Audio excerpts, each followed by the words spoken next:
Assalamualaikum warahmatullahi wabarakatuh. Selamat malam, salam sejahtera untuk kita semua dimanapun kita berada. Kita harus tetap menjaga protokol kesehatan agar kita terhindar dari COVID-19. Pada kesempatan kali ini, saya dan teman-teman, itu kelompok masker rutin, akan menjelaskan tugas dari kelompok kami, yaitu dokumentasi project e-commerce. Pertama-tama saya akan memperkenalkan member, yaitu ada Almas Safira Sukmawijaya. Yang kedua adalah saya sendiri, yaitu Andreas Abinari Silain. Yang ketiga adalah Muhammad Akil Rafli. Yang keempat adalah Wahyu Agi Wibowo. Pertama-tama akan dijelaskan oleh Saudara Akil. Silakan, waktu dan tempatnya dipersilakan. Penentuan produk. Kami memilih produk masker dikarenakan melihat di saat PSBB, pembatasan sosial berskala besar, banyak orang yang akhirnya harus di rumah bekerja atau belajar dari rumah. Maka dari itu, kita sebagai penjual produk masker kecantikan ingin membuat masyarakat di rumah untuk memakai masker rutin agar membuat kulit wajah tetap sehat di saat pandemi COVID-19 ini. Profil perusahaan Masker Rutin adalah sebuah toko di bidang online yang menyediakan masker wajah yang terbuat dari bahan alami untuk membuat wajah menjadi tampak sehat. Masker Rutin menggunakan beberapa platform untuk menjual produknya. Platform yang digunakan adalah Instagram, website, dan Shopee. Ya, selanjutnya kita akan mengenali 8 key komponen dari Masker Rutin. Yang pertama adalah value proposition. Apa sih itu? Apa sih dari Masker Rutin yang diunggulkan gitu? Yang diunggulkan dari Masker Rutin itu adalah kami menyediakan banyak varian, yaitu ditujukan kepada konsumen supaya mereka dapat memilih sesuai kebutuhan mereka, seperti wajah berminyak, wajah berjerawat, itu harus dibeda-bedakan supaya tidak disamakan. Jadi konsumen dapat memilih sesuai dengan kebutuhan mereka. Lalu yang kedua adalah revenue model. Revenue kelompok Masker Rutin itu berdasarkan penjualan. Jadi revenue-nya adalah pure dari penjualan. Lalu yang ketiga adalah market opportunity. Peluang pasar dari Masker Rutin itu adalah anak-anak muda yang ingin merawat wajahnya supaya ganteng dan cantik, ya. Tapi dengan menggunakan harga yang bersaing gitu. Lalu yang keempat adalah competitive environment. Masker Rutin harus dapat bersaing dengan perusahaan lain agar dapat bertahan dan berkembang, ya kan? Ya, itu tujuan dari perusahaan, harus dapat bertahan dari dari persaingan pasar. Lalu yang kelima adalah competitive advantage. Competitive advantage dari kami adalah Masker Rutin memiliki keunggulan seperti tersedianya berbagai macam pilihan pengiriman.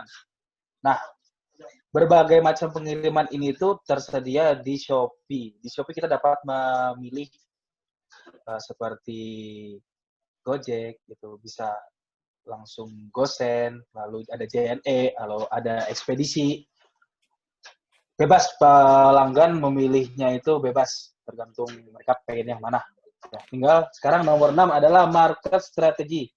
Masker Rutin memiliki target pasar, yaitu sekitar di lingkungan Telkom. Jadi waktu awal berdirinya Masker Rutin, pelanggan pertama kami adalah mahasiswi Telkom, ya kan.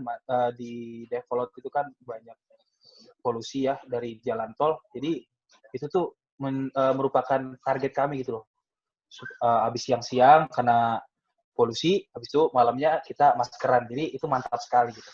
Lalu yang ketujuh adalah organizational development.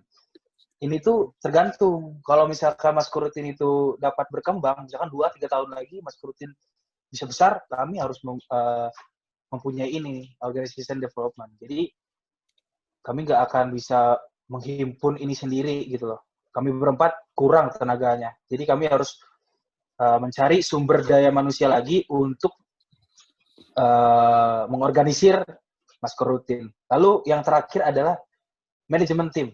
Nah, ini yang ke-8. Ini tuh sangat penting sekali karena kalau tim kita tidak manajemen, itu bisa antar satu individu dengan satu individu lainnya itu bisa selek.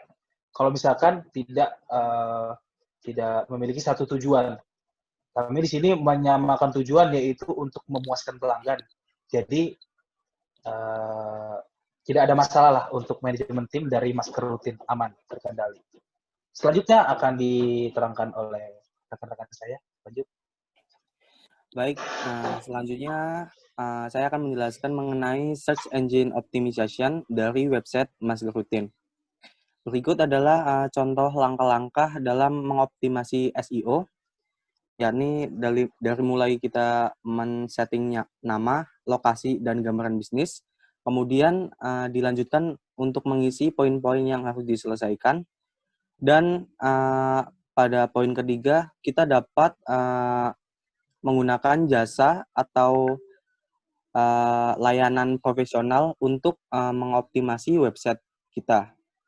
Next. Kemudian ada keyword list. Jadi masker rutin menggunakan 4 keyword, yakni masker organik, wajah, alami, dan komedo. Dan untuk hasil kata kunci, masker rutin mendapatkan 1.000 pencarian per bulan. Next. Kemudian untuk market size, masker rutin memiliki pencarian yang cukup tinggi dengan kata kunci seperti masker wajah alami, masker komedo, masker organik, dan masker alami. Next. Selanjutnya ada competitive environment. Berikut adalah kompetitor dari masker rutin dengan nama toko Jomaskit dengan harga 6.090 per pieces, dan Autoboy_Beauty dengan 5.216 per pieces, serta Pasti Hoki dengan harga 6.000 per pieces. Kemudian slide selanjutnya dilanjutkan oleh rekan saya. Untuk pengembangan website e-commerce-nya, untuk dapat memenangkan persaingan pasar yang ketat, strategi yang paling sering digunakan di ranah online adalah mendefinisikan merek yang diusung, menentukan keunggulan kompetitif brand, memastikan produk cocok dengan kebutuhan pasar, membangun database pelanggan, dan memasarkan produk sebaik dan seluas mungkin. Maka dari itu, Masker Rutin selalu mengupdate informasi-informasi mengenai produk yang kami jual di website, di Instagram maupun di Shopee. Slide selanjutnya, desain website dan aplikasinya. Ketika memasuki tool konvensional, tampilan tool dan tata letak barang, dan keramahan penjual menjadi daya tarik tersendiri bagi calon pembeli.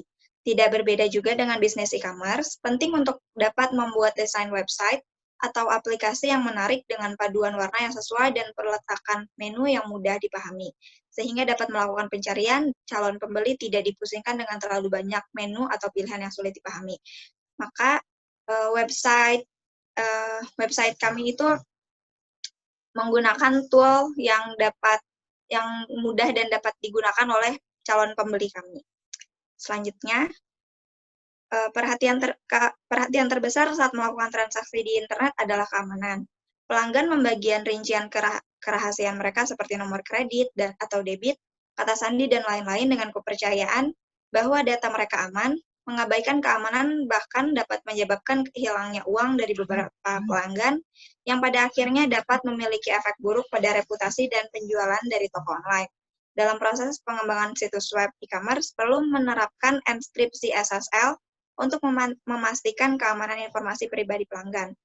Maka kami selaku penjual akan selalu memastikan bahwa informasi dari pelanggan kami akan tetap rahasia. Selanjutnya, pemasaran kreatif pada era digital ini, pemasaran dapat dilakukan dengan berbagai macam cara agar dapat menarik perhatian.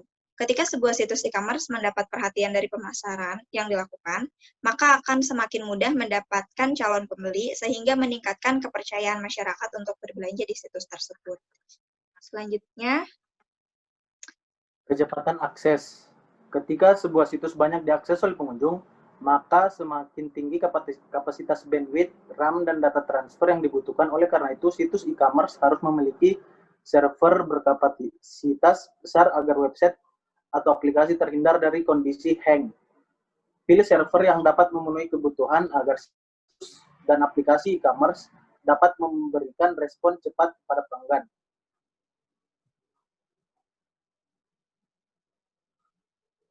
Terima kasih. Sekian presentasi dari kelompok kami. Mohon maaf apabila ada kesalahan. Wassalamualaikum warahmatullahi wabarakatuh. Waalaikumsalam warahmatullahi wabarakatuh.